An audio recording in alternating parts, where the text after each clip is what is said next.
Thank you, Craig. Many years ago today, there were racial fireworks in and out of a Reno, Nevada boxing ring. Jack Johnson became the first black heavyweight champion. He also became the most hated man in America. Mario Diaz explains why.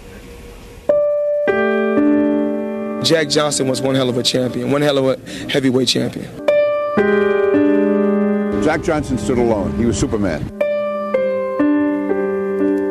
If you could think of Mike Tyson in his heyday, times 10. But he's a bad mother.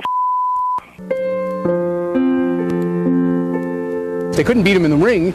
He was a terrific fighter. He beat everybody that they put in front of him. So finally the government said, hey, we have to stop this guy, and this is how we'll do it. What happened to Jack Johnson is so un-American.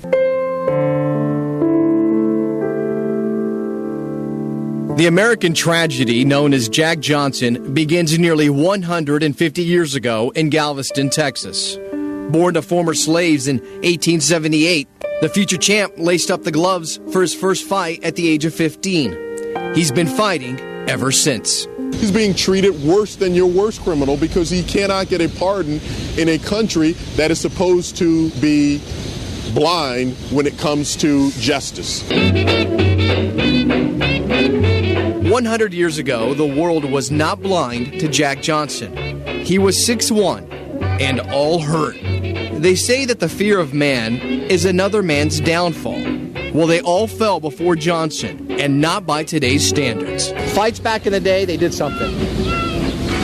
They towed the line. Explain that. Well, you toe the line, that means that wherever you are, if it's a 45th round, you got to come up.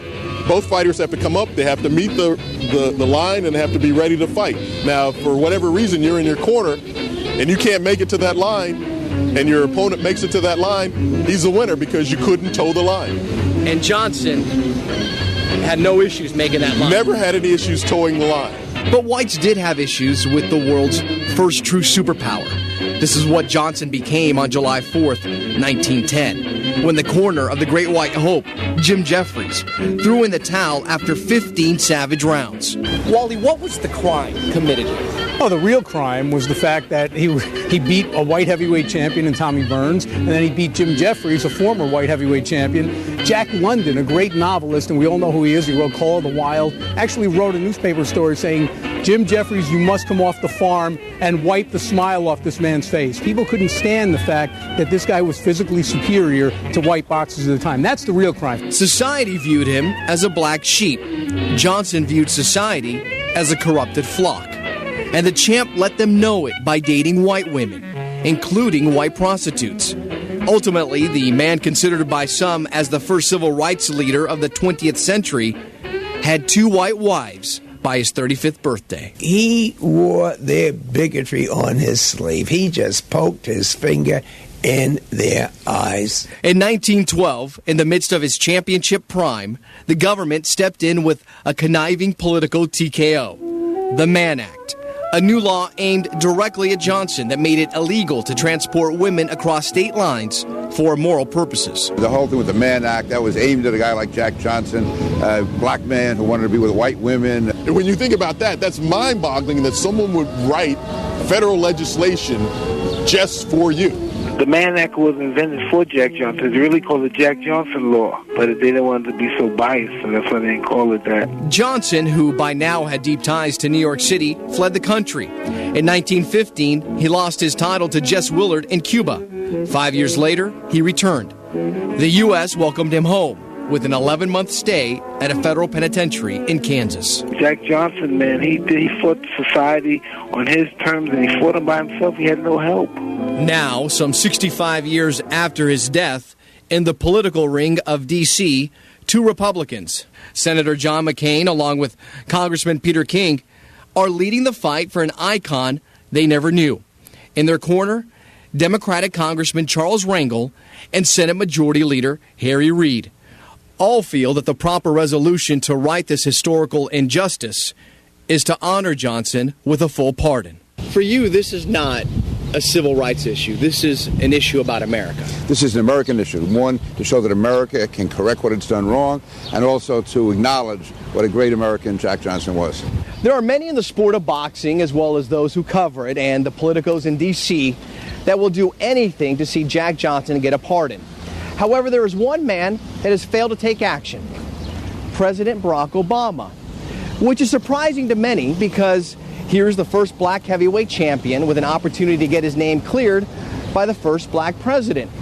But when the legislation for Johnson's pardon passed both houses in the last Congress, President Obama decided to kick it to the Department of Justice. Their response: we're not going to put manpower for the pardon of a dead person. However, if President Obama would like to do so, then he can pardon him. To this day, Johnson is still down for the count. It's ironic and it's really disappointing. To me, it's such a golden opportunity for the president. If there is a president that is uniquely qualified to deal with this issue, to issue the pardon, it's President Obama. It's a natural. It's not for him. He won't know one pardon from another. And it's for America. This is a good, positive move. The president should really say, thank you for reminding me. End of story. President Obama has pardoned 17 people since taking office, yet there appears to be no clear-cut policy by the president on pardons.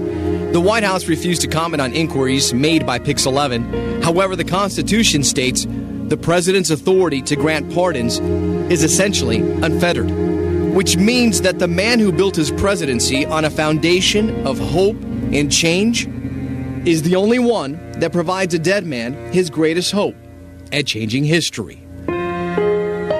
For Jack Johnson, one final victory would arguably be his greatest. Mario Diaz, Pix 11 News.